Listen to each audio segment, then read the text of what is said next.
దేశవ్యాప్తంగా సైబర్ మోసాలకు పాల్పడుతున్న బీహార్కు చెందిన ముఠా గుట్టును ఆదిలాబాద్ పోలీసులు రట్టు చేశారు. నకిలీ వెబ్సైట్లు, ఫెర్టిలైజర్స్, ఫ్రాంచైజీలు, లోన్ల పేరుతో కోట్ల రూపాయలు కొల్లగొట్టిన 5 నిందితులను అరెస్టు చేశారు. నిందితులపై దేశవ్యాప్తంగా దాదాపు 500 కేసులు ఉన్నాయని, ఇప్పటి వరకు 3.5 కోట్ల మేర మోసాలకు పాల్పడ్డారని ఎస్పీ అఖిల్ మహాజన్ తెలిపారు. నిందితుల నుంచి నగదు, ఫోన్లు, బ్యాంకు నిల్వలు స్వాధీనం చేసుకున్నామని, ప్రజలు నకిలీ ఆన్లైన్ ప్రకటన పట్ల అప్రమత్తంగా ఉండాలని హెచ్చరించారు. బీహార్ లో వచ్చిన నవాడా అంటే ఇప్పుడు కొత్త సైబర్ హబ్ లాగా తయారవుతుంది. అక్కడ మన టీం పంపించాము. మన ఒక ఎస్ఐ 5 కానిస్టేబుల్స్ అక్కడ పోయారు.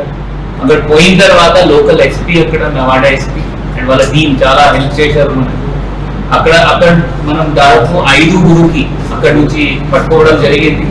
అక్కడ చాలా ఇబ్బంది అయింది. అంటే లోకల్ పోలీస్ కి కూడా లోకల్ పోలీస్ దాదాపు 150 members local police, Bihar police తీసుకొని వీళ్ళు 5 పట్టుకోవడం జరిగింది. అక్కడ కూడా వీళ్ళు ఒక గ్యాంగ్ లాగా మెయింటైన్ చేస్తారు. ఈ 5 అభిషేక్, ఆశుతోష్, నిషు, రితేష్, అవినాష్ వీళ్ళు 5 ఉన్నారు. వీళ్ళ మొత్తం స్టడీ చేస్తే వీళ్ళు చాలా పెద్దగా లాస్ట్ 2 years నుంచి వీళ్ళు ఇదే ఫ్రాడ్, 2-3 years నుంచి ఇదే సైబర్ ఫ్రాడ్ చేస్తున్నారు. ఆ బజాజ్ ఫైనాన్స్ లో లేకపోతే ఫైనాన్స్ కంపెనీలో లోన్ ఇప్పిస్తాము, ఆ పేరు లో వీళ్ళు సైబర్ ఫ్రాడ్ చేస్తున్నారు. లేకపోతే ఈ నేషనల్ ఫర్టిలైజర్ ఇట్లైనా లైసెన్స్ ఇస్తాము, దాని పేరులో వీళ్ళు చేస్తున్నారు. 1930కి దాదాపు 500 కంప్లైంట్స్ రిజిస్టర్ అయినాయి వీళ్ళు 5 పైన. వీళ్ళ దగ్గర నుంచి దొరికినాయి ఫోన్స్ పైన. బీహార్ లో వచ్చిన నవాడా అంటే ఇప్పుడు కొత్త సైబర్ హబ్ లాగా తయారవుతుంది.